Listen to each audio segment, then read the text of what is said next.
Hi, everyone. This is Trish Kendall, your host for the Choose and Become interview series.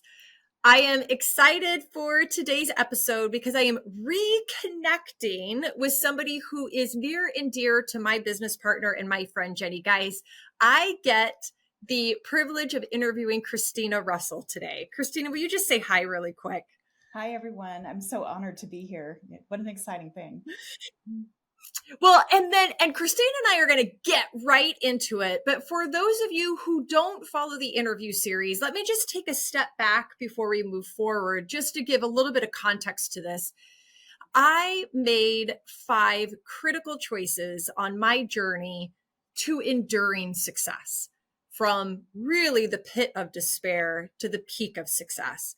And those 5 critical choices are important because that's what I use as the framework for this interview. So first, I picked up the phone, which for me was making a first choice. The second choice I made was to commit to a 2-way agreement.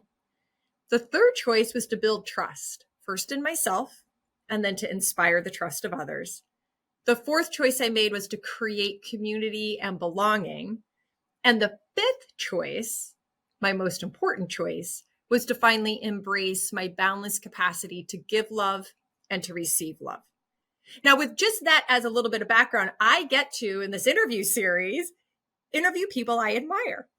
Christina, such that I can get her lessons and experiences and wisdom and advice and her voice as I double down on this mission to help others believe and know that they can create enduring success in their lives. So, Christina, I'm going to stop there and just say, will you share with the audience a little bit about yourself? Sure. Yeah, it's so funny, that question of a little bit about yourself, because always we start with our careers. So I'll start instead with my family and myself. But I live in Denver, Yeah. Colorado. I haven't lived here my whole life. I've lived a lot of different places, but I've always prioritized sunshine. So I grew up in Florida, lived in Santa Fe for 12 years, had the privilege of living in Paris for a year, and then Wow. Waco, Texas, before Waco, Texas was cool, and then ultimately landed here in Denver, just chasing career in most cases. I have a husband of, gosh, almost 26 years and an 8-year-old daughter. And I've lived most of my career in franchising, but I got there through a really kind of, I guess, a path that's common in franchising, but not that common in most careers, to make a big leap. So I know a lot about some of the big changes and jumps that you've asked me to talk about today, Trish, just because I've had to do so many of them to get where I am today. And so, first of all, I didn't know that you lived in Paris for a year. I did. Yeah. I actually chased a boyfriend to Paris, which is one of those very impulsive things we do when we're young.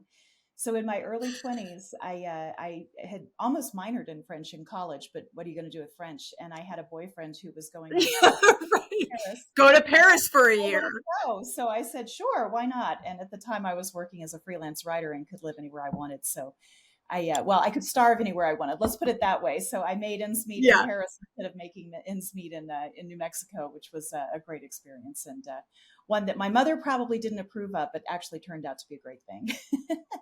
That's awesome. And it's so great when that happens. And I'm sure there will be a time in which your daughter perhaps says the same thing later down the road. For So, sure. Yeah, that's what I've always said, is that Karma will come back to get me on this, and I'll have to be patient with her the way my mom was with me. somehow. Well, and so you brought up Waco. That is actually where we connected.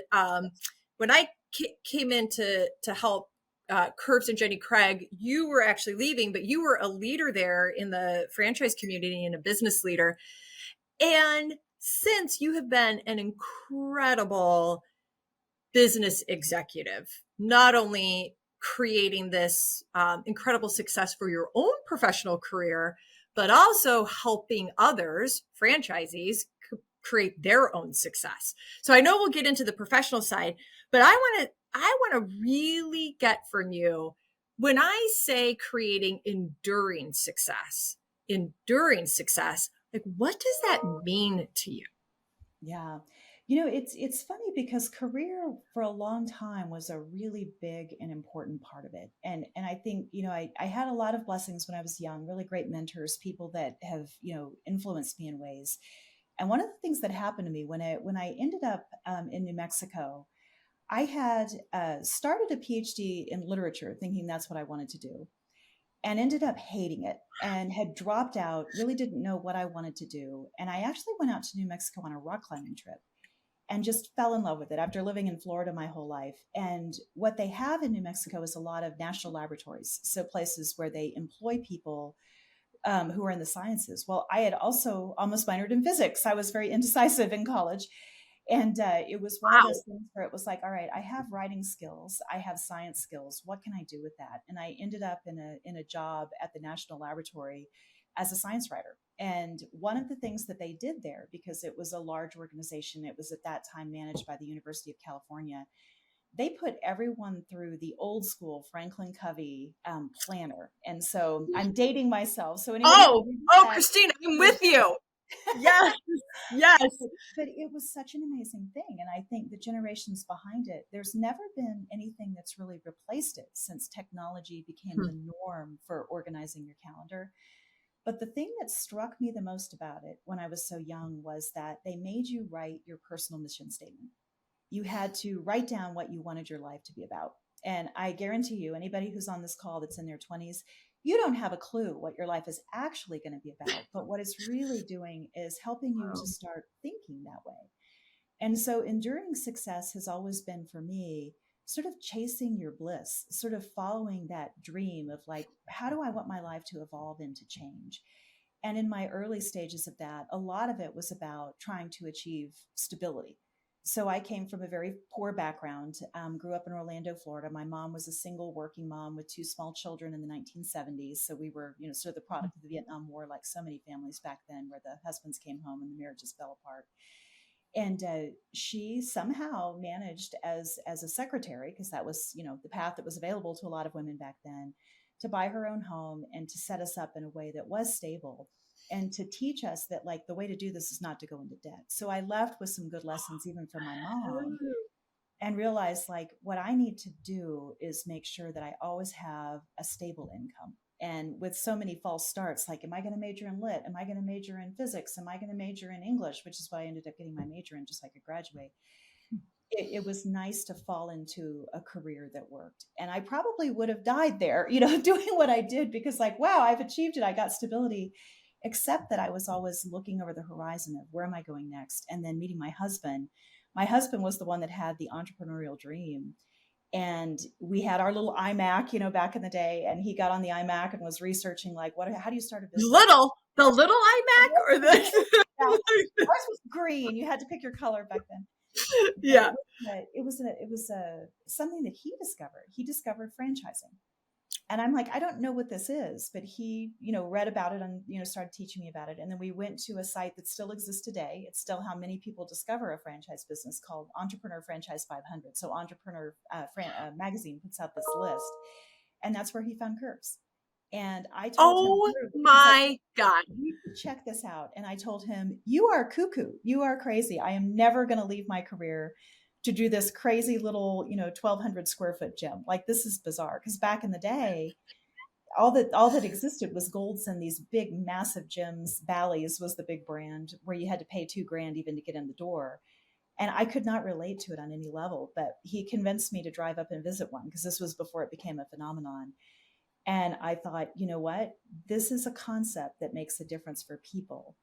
And franchising seems to be a model that's going to support us. So let's take the risk. Let's do it. And Wow. so it became another step in that path of looking at stability, stability, stability. But beyond just the stability, it was really trying to look at things where you could make a difference. And that's what struck me about it, was that, here I was, doing great work in the sciences, but was it really impacting people in a very personal way? And what I loved about that first jump into entrepreneurship is the mission. The mission was strengthening women.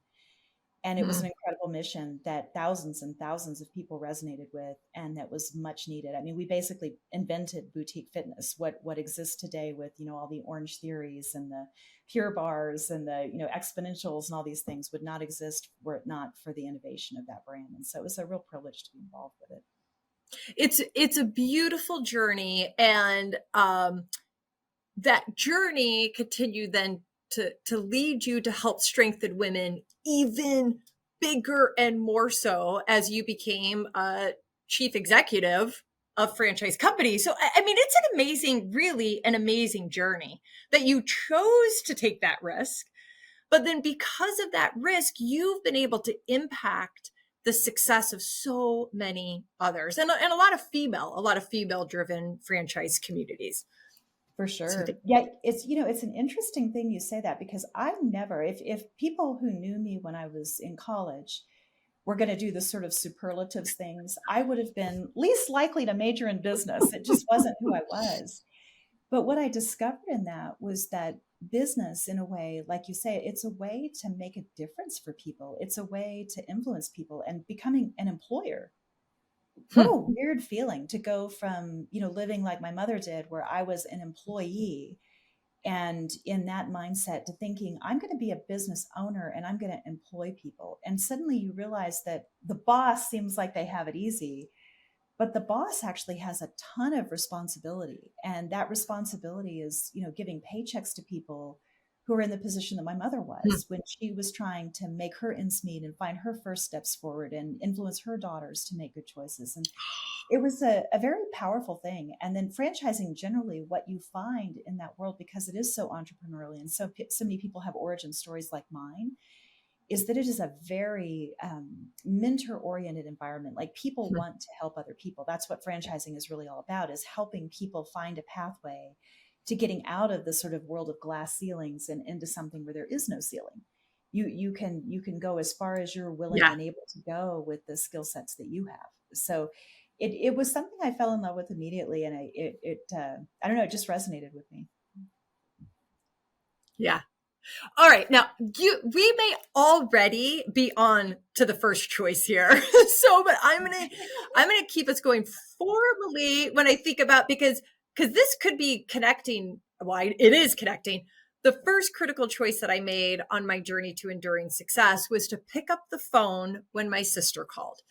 Now, those of you that follow me know the backstory to that. The reason I say it is because I think we all make first choices, and success begins with making a first choice. Nobody can choose for us. You just shared a huge first choice that you made that has impacted your journey to enduring success.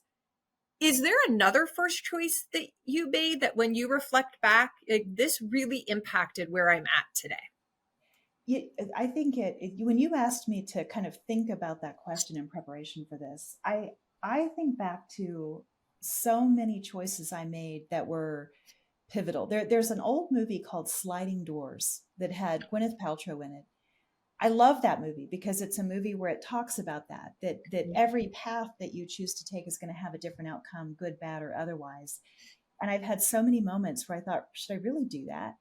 But I think the one that really made the difference getting me into executive leadership, opening up the door to become the CEO of companies as I have, was making the choice as a quote unquote older person to go back and get my MBA. So I was very successful as a franchisee of Curves. Within my first year, my husband and I won the Franchisee of the Year award. And it was so unexpected, we weren't even there to receive it. So we didn't know we were getting it, and we missed the banquet. We just didn't end up attending this banquet and received this award in absentia. But after receiving that award, they invited a lot of franchisees that were very successful, but I was on the list, I think, because of that, into a mentoring program where you could mentor other owners. And that's what made me start thinking about not just helping the women that were in my weight loss facility to lose weight, but really thinking about helping other business owners to be successful as I have, because not everyone, was successful overnight. It took some mentoring to get there. But doing that is what made me fall in love with the real business side of business. And I ended up very quickly going to teach leadership classes at our training programs. At that time, Curves was training, 700 women a month. It was crazy. Wow. And I say women, mostly women. There were a handful of guys that were involved, like my husband, but mostly Yeah. women. And after doing the leadership training for them, it was like, wow, I really love doing this. How can I do more? And so I grew. I became an area director and ran the state of Florida, which had over 300 locations at the time, so bigger than some of the companies that I've run. And it just made me fall in love with it. And I thought, if I'm going to progress in this, I need the actual business acumen. I'm going to have to go back and do this. And by this time I was 37, 38 years old. and you feel like you're old at that time to go back to college. And I had a lot of voices in my head saying, you're too old, you're going to be in there, you're going to be like the old woman in the room. But I just decided to make the leap and go back and get my MBA. And making that leap put me on the radar of Gary Haven, the founder of Curves, and made him consider me as the vice president. And it took a while to get there, but I ended up finishing my MBA, and it was a huge risk. It was a very expensive risk. It was one that was not comfortable for us at that time. As you may remember, 2008, 2009 was the recession. Oh, So right. not a great time economically, and it was one where the risk really did pay off. And I think that choice is what opened up the pathway for me to run the companies that I've run. And it allowed me to take the corner office at Camp Bow Wow, which was my first corner office. Yes. I was there for about 4 years, and then that company sold from a publicly held company to Mars, which is a privately held company. A lot of people don't realize Mars. You think of it as candy, but they're actually more. Yeah, right. Because I should have connected those dots, but I didn't connect the dots that it was Mars that acquired Camp Bow Wow. Wow. Yep. They're a big acquirer of things in the pet space. Hmm. And then after that, it opened up the door to take on Pure Barre and helped Pure Barre exit and sell to Exponential Fitness. And then after that, I was looking for home, and I found Sola and just absolutely fell in love with that brand. And we built the Radiance platform around that. It was my first time really feeling like a founder, and stood up that platform, acquired the Woodhouse Spas, and set that brand up to what it is today, which is pretty amazing. We sold it last year. And my exit at the sale, after the sale has been a big change for me, but I'm really looking at what's next. But I feel like all of these choices and changes have really kind of got me to where I am, but probably making that decision to brave up and go back and get my MBA was the biggest one. Christina, you have an incredible success story, an incredible journey. I feel so honored that I'm just even spending this time with you. And all right, so I'm going to keep going. You can choose anytime I ask a follow-up question, you can say pass, because we've got so much to go through, but I am going to ask you a follow-up question really quick. Is there a first choice that you may need to make now? It's a great question. I've been thinking a lot about, what does it look like next? And I still have, I think, so much to offer career-wise. But I also have an 8-year-old daughter, and I've looked at this as an opportunity really to spend more time with her. And so the real choice for me in terms of what's next is, am I unemployed? Am I retired? Am I looking for something in my retirement? And so I laugh because I struggle with what to put on LinkedIn, and I put I love what you put on LinkedIn. Changed my mind. So we'll Right. see where that all heads. But it's been an incredible journey, and I think if the right thing came along, I would probably dive back in. But I just don't know how soon. Yeah. The second critical choice I made was to commit to a two-way agreement. And at that time, I was 20, and it was a near contractual agreement between me and my sister and her husband. They had taken me into their home in Killeen, Texas. So we'll dive there later in Killeen, Texas. You and I one-on-one. Now, when I think about a two-way agreement, we each enter into two-way agreements informally or formally all of the time. It's all around us. Two people or two entities. What I experienced is committing to the agreement is the power. And for me, actions that started from I have to do these things transformed to I want to do these things. Yeah. As young leaders follow you and watch you and want to be you, I'm curious about a two-way agreement that you've entered into. What was it? And what did you perhaps give and get through that commitment?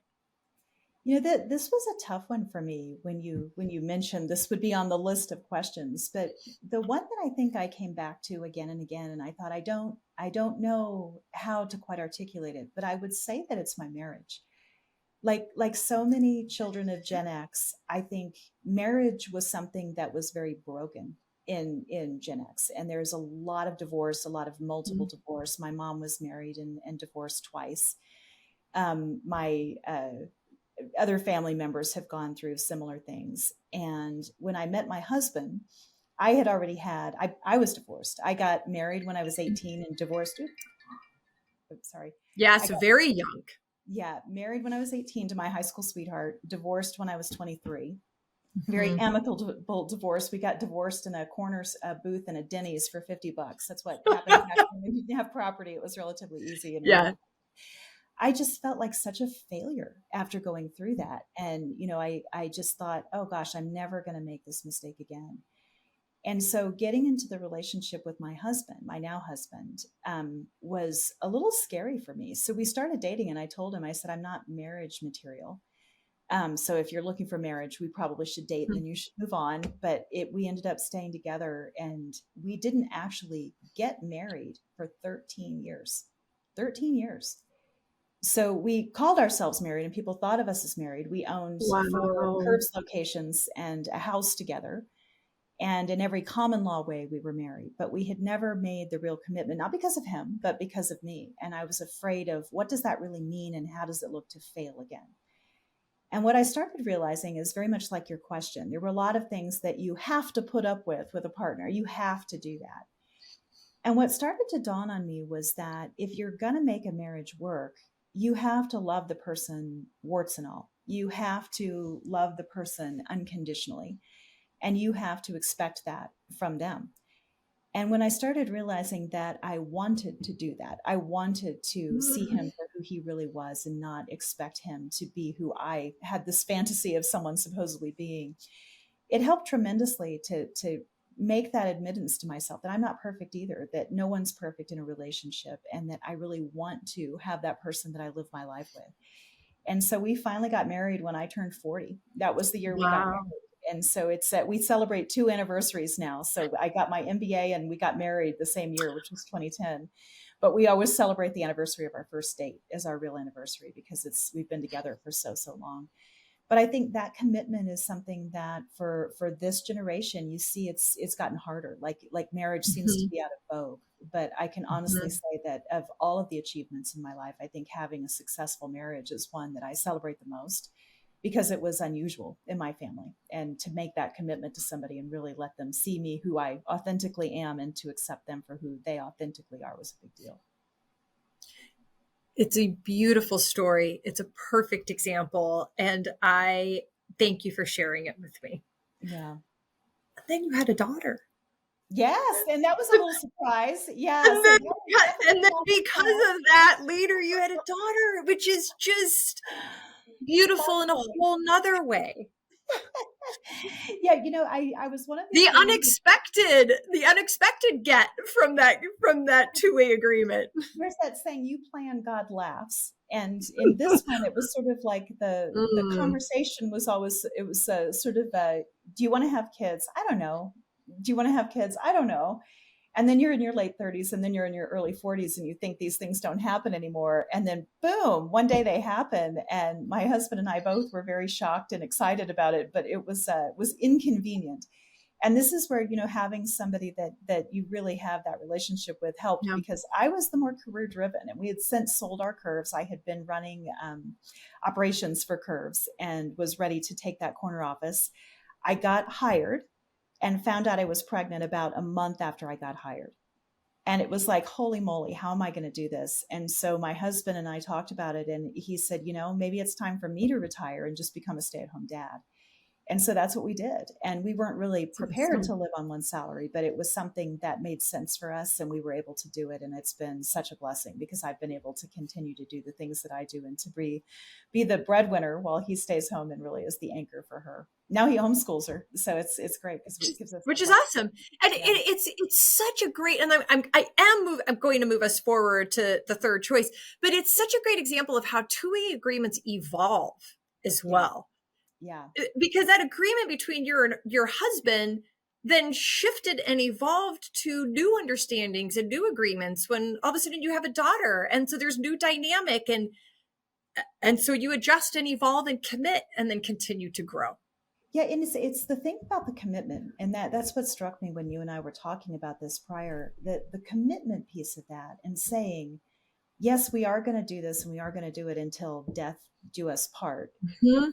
It took the option of, when difficult things happen in relationships and you think, well, I'm just done, it took that option off the table. And so instead of being just done, it's sort of, okay, we're partners. What's next? And it makes it a lot more fun once you really have that deep commitment. And I think many people, even in marriages, don't have that commitment. Yeah. It's Yeah. rare anymore. But to be able to go through that and so many other things that we've gone through together has been, I don't know, just knowing that that question, that book is closed, that choice gave us a new foundation that made it fun. It makes those challenges things that you can laugh at because you know you have someone to go through it with. Yeah. The third critical choice I made was to build trust. For me, that began with needing to build trust in myself. And then that evolved to inspiring the trust of others. Has, well, I think I know the answer to this, but I'm going to ask you anyways. I'm going to ask you to share if you want to share an example. But has there been a time in which you had to build trust in yourself? And then how did you do it? Every single day. I actually talk a lot to my teams in the companies that I've run about imposter syndrome. And that's where I would place this is that feeling of like, what the hell am I doing? Like I don't know what I'm doing. And I think it's something that you start to realize that the trust is that everything is going to be okay. And that there's as much risk in not taking risk as there is in taking risk. Like it's all risk ultimately. So I could have taken the risk of just staying in a career that I loved, science writing, and not gone into entrepreneurship. And I probably would have been fine taking that risk, but it still was a risk that I was going to have to make, and I was going to have to trust that decision. But when you're second guessing yourself constantly, it's like you lose the enjoyment of life. And so what I've told people, I've learned in all of this is you never actually feel comfortable. And as soon as you do, you're probably ready to do something new. It's that discomfort that drives your career forward, drives your life forward. It helps you to grow as an individual. And you want to always feel that little bit of discomfort. I heard a speaker once who talked about it, stress, as eustress, which is positive stress, is the going up the hill of the roller coaster and the exhilarated feeling of anticipating the downhill. And that distress is when you're in crisis. So distress is a sign that something needs to change, but eustress, that feeling of like public speaking for some people, having to get up in front of a Yeah. crowd, like that kind of a stress can actually be a very productive stress that pushes you forward. And so you're always looking for that exhilarating stress. And part of that is that you're going to feel like you don't know what you're doing because you don't, because you're doing things that it's the first time you're doing them. It's a good thing. And I think probably what helped me more than anything in this is having good mentors around me and finding them. Like they don't just come to you. I mean, what's the old saying that the teacher appears when the student is ready? You have Yes. to make yourself ready to have that person give you the kick that you need to take the risk. And I found really female, largely mentors along the way, some really good male mentors as well. But the women in it were the ones that I could really relate to and who would say to me, like, what's the harm? Like, give it a shot. So you fail. What's the big deal? Like, just put yourself out there and do it. Yeah. Even getting my MBA, I remember calling the program and there was a woman there, Irene Hurst, who I spoke with. And I was thinking it was going to take me a year and a half because I was going to have to go back and do the GRE and all these other things. And she says, no. We have an executive MBA program and it starts this fall. Well, this was July and this fall was August. And I'm like, well, I don't have time to take the GRE and all of that. Like I'm like panicking, like, oh my God, like in a month, like I don't know if I can do this. I thought I had a long time to think about it. And she's like, you don't have to do that. You just have to commit. And if you want this, I'll put you in front of the board. They're constantly seeking experienced female executives. I think that they would accept you into the program. And so she put my name in the hat, and within about 60 days, I was working on my MBA. But without Wow. another woman sitting there on the phone saying, "No, you can do this. You're a great fit for this," I wouldn't have had that ability to get over that panic, because that's what it feels like. It's like panic. I've got to trust that this is the right thing to do. But you need that person that will tell you, yes, this is the right thing to do. So I've been very blessed to have that. But I always seek that when I'm uncertain, I'll reach out to a good friend or a mentor. And how, I'm going to flip the question a little bit, especially as you've you are an executive leading so many people. How do people inspire your trust? Yeah. I think the thing that inspires my trust is probably a combination of curiosity and courage. So if I see Mm. someone who's really curious about something and they're asking a lot of questions about it and they're exploring it on their own, they're feeling it out, whether it's a younger executive that wants or a younger employee that wants to move up in leadership and get into, more executive level leadership, or if it's, even my daughter, when she's asking about something and I know she's serious about it, if she's curious enough and she seems to have courage about it, it's like, sure, let's try that. Let's see how that goes. But I think you have to have that combination. I've tried to mentor people before that are lacking one or the other. And if they're not curious, what they're doing is they're waiting for you to write a prescription for them. And that's not really how it works. Like, you have to be seeking your own prescription. And if they don't have courage, they're writing their own prescription, but then they're too afraid to do it. And what you get is a lot of excuses about why it's not the right time. That could have been me with my MBA. I was so tempted to say, thank you, Irene, I'll do it next year. Like let's do it next year. That's the easiest, right? That would have been the easiest. Buy myself some time. But what she Mhm. was saying is, hey, there's no time like now. The opportunity's there. Why wait another year? And she's putting that courage into me and taking that leap. And my husband believing in me, having the faith that, like, yeah, I'm going to go spend a lot of money to get an MBA as a gamble that may or may not pay off career wise. And fortunately Mhm. it did. But you just have to have that sort of curiosity and courage. And I think he saw that in me and said, you're not going to fail. If you've got that, go for it. So you got to find that in yourself. I can't wait just to take even this little chapter and this little clip and share it with some of the teams that I work with and coach. I love your curiosity and courage, and some of the conversations end up being, is that, are those innate characteristics that I'm born with, or are those things that I can are those skills and behaviors that I can create and hone and et cetera. And, some people fall on one side or the other in their belief. I kind of think that you can skill up to it. You can enhance those behaviors. I mean, what do you think? Yeah, I think so. Never, when you're trying to mentor someone in the same way that when people mentored me, the best mentors that I've had are people that are just, they're not answering the questions for me. They're just Hmm. keeping me focused on the questions. They're keeping me focused there and driving me there to help me figure out the answers to those questions and to take the next steps. And I've tried to do that for people, and you try to do it without judgment. And sometimes in the back of your mind, you're thinking, oh, this person's never going to do it. They're never going to do Hmm. it.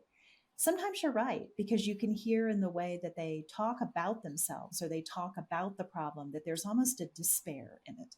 Like they feel like, oh God, I've tried and I failed and I'm old. Like, that's a big thing with women. Oh, We think we're old. Like, by the age 28, we think we're too old to do everything. And it's like, I can tell you, knowing what I know now, if I wanted to go back and get my MBA now, I'd go back you and do could. it. I Yeah. was 40 when I graduated, and I was not the youngest person in that class or the oldest person in that class. So it's one where it's interesting. We all have this mindset, but you see how they think and how they talk, and you think, oh, this person's never going to do it. But I've had a few surprise me, because I've talked to people about my story about going back to get my MBA, and there's a moment in executive growth where you can get there without the degree, but it's a big barrier. And Mhm. so oftentimes you get to that moment in your career and you have to make that decision to go back and scale up your education to be able to get you into the seat. And I've had this conversation with a number of executives who have come and asked me, do you think it's worth it for me? Do you think I'll ever make it to the C-suite without it? And I'll tell them, I don't know the answer to that. Maybe you will, maybe you won't. But I've seen quite a few of them actually make the leap and go back and do it. And there's one in particular that surprised the heck out of me that she did it.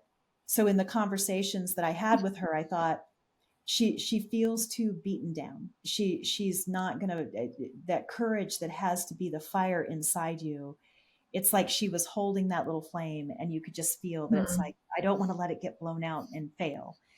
But then I followed her career and saw that she went back, started an MBA, finished her MBA, and now is working as a vice president of a company. And just watching her career and seeing what she did, it's inspiring to me because you know that you feel like maybe I made a difference on that journey. She thanked me, so I hope I made a Mhm. difference on that journey. But ultimately, it was her. It was her courage that got her where she is, and I think that's the part where, yeah, I do think people can, That's awesome. but it has to come from inside you. No one's going to pull you up. And Mm-mm. if your narrative is that you've been pushed down, get rid of that narrative.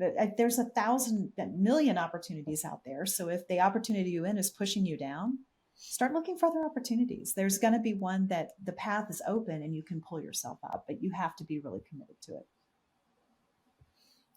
The fourth critical choice I made was to create community and belonging.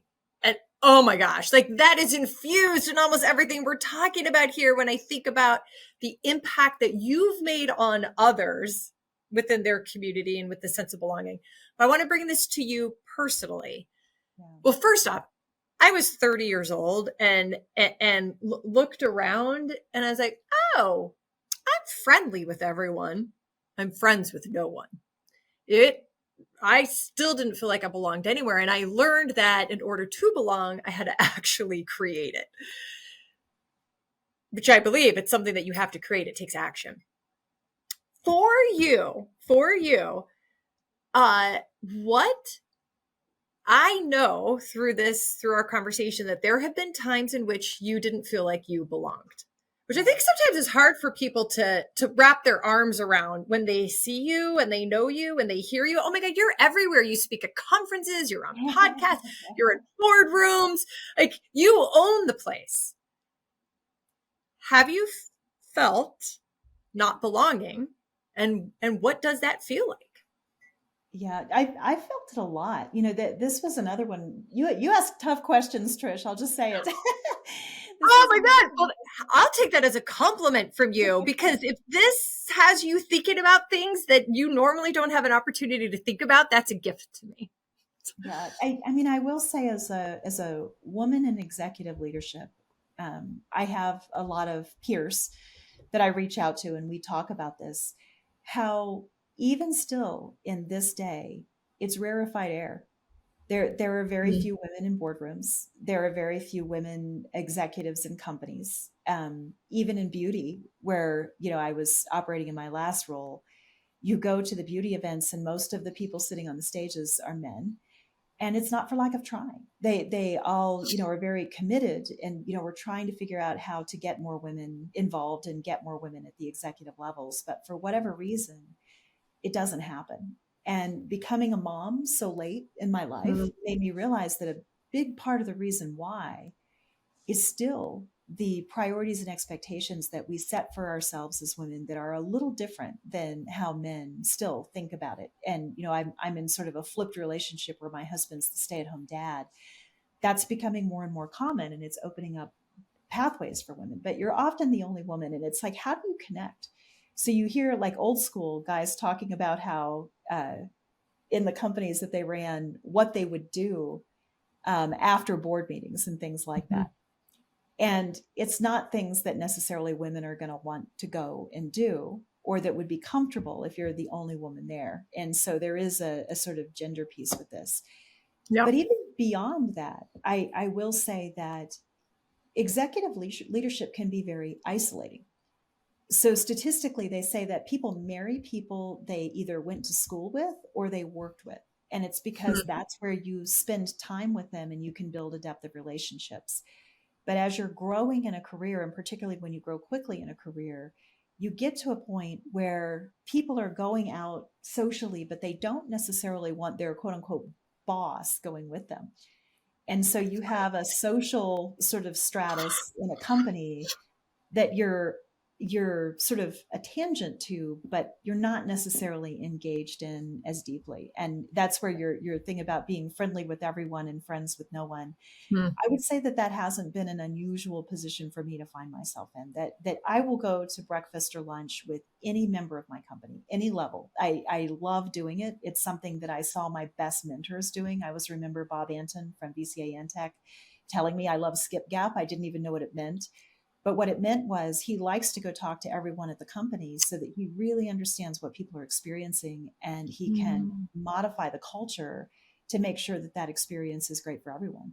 And so it was a really interesting thing to hear at that stage of my career, something that I had strived to do, but that I became more mindful of even so after hearing his very direct comment about it.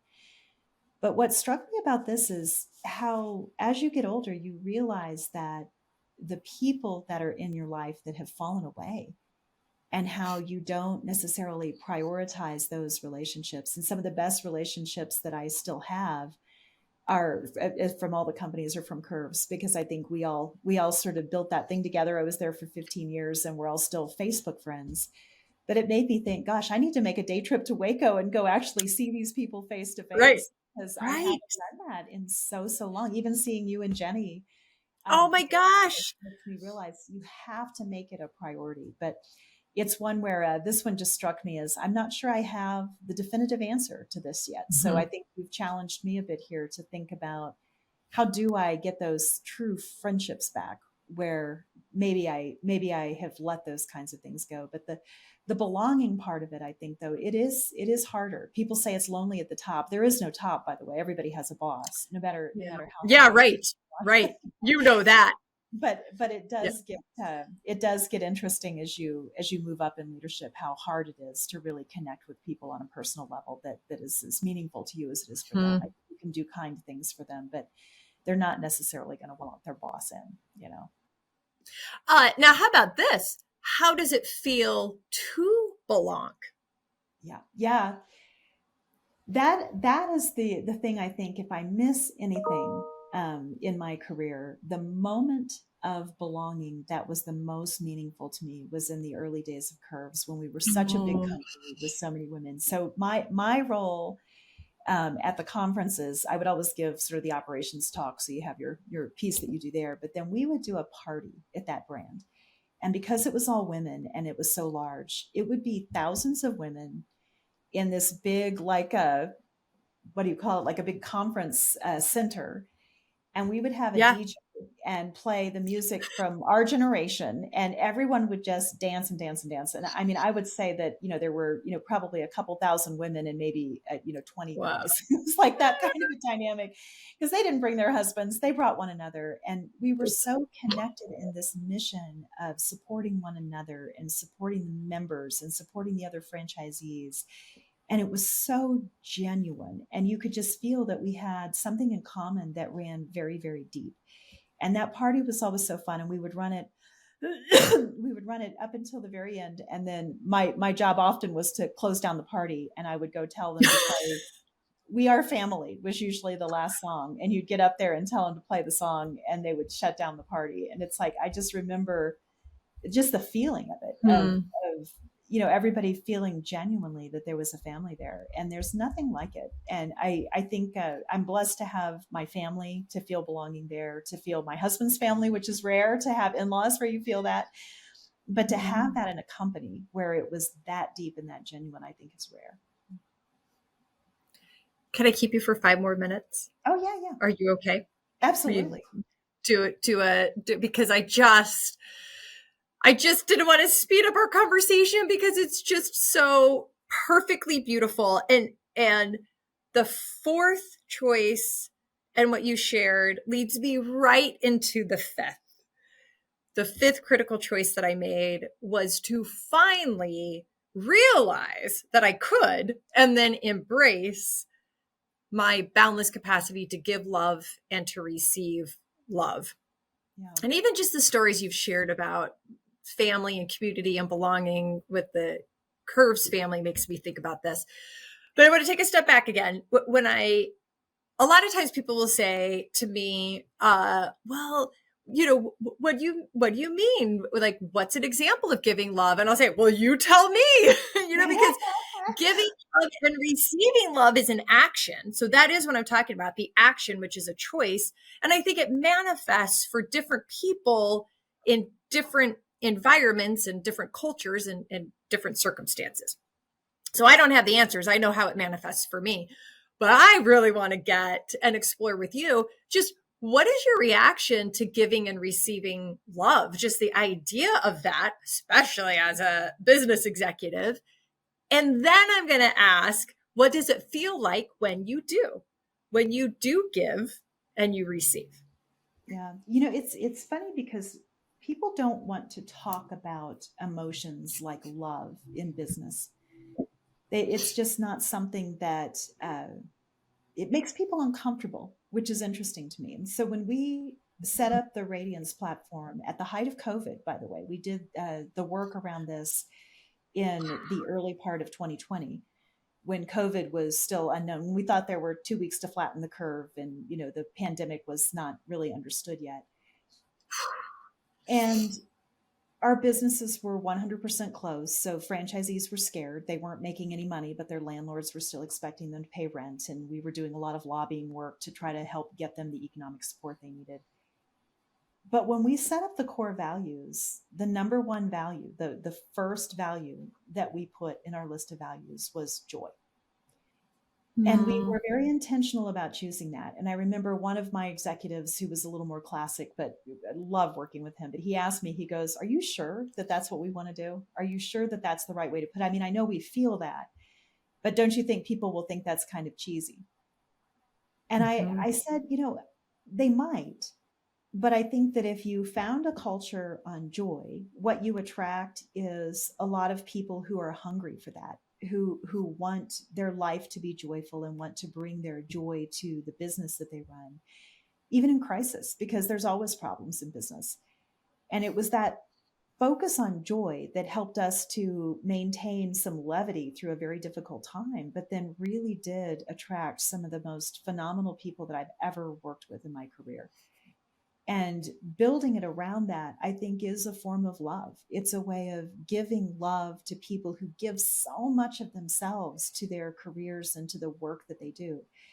And I think more employers need to think about that. Like, how do we allow that very human need to be something that's on our list of things that we fulfill? I mean, yes, we pay fairly. That's a great quality to have. We Yes, absolutely. Right. But how we treat people and how we prioritize their families and how we try to understand their growth and their needs and what they want, that to me is a way of giving love to people. And when you do that, what you get back from that is a lot of, I think, loyalty, but joy that they then bring to the customers that you're trying to serve, that helps the business to grow. And I think in the years that I was there, that is what really helped the company to flourish. And it's one where, I don't know, I think about all of the leaders out there, the Brene Browns and the Simon Sinek's and all the folks that talk about, the why and really getting to the deeper side of the human piece of business. That movement needs to grow. And I think that love needs to be shown. But I think it's both personal and professional. And I think opening it up in business helps people to prioritize it personally. And to me, that feels really good. I said to someone when we were going through our deal last year, it was intense selling a company in 2022 when we did it. And I said to someone, success looks like a lot of money, but it looks like a lot of money and we're all still married. So we need to prioritize and spend time with our families, even though there's a lot going on right now. And I think it's taking that tack that gives it a richness that makes it even more valuable than the economics. And I shared a selfie with you when I think I sent it to you. Jenny and I were talking about this when we were prepping. Abby, and she's okay if I use her name. She's a Sola Studio owner. Yeah. I don't even know if you call it. I don't even know if you call it an owner. But yeah. So she's my stylist. I have been with her for 10 years. She has been on this journey with me. I have been on her journey. Yep. She is absolutely 100% the person when I say I want to inspire younger women to believe they can, and then create their own enduring success. Abigail Rosada is literally the picture in my head. So she's amazing. And a huge, huge success factor for her is when she went out on her own and created her own studio within Sola. And I will tell you, joy and love would 100% be what she gravitated to. what she gravitated to for her world and life. And, you know, in the end, that is a client of someone who the franchisee, you know, serves. So anyways, full circle, I totally believe and embrace joy. 100%. Yeah. And that is just an example of how giving back and giving back and giving back builds success.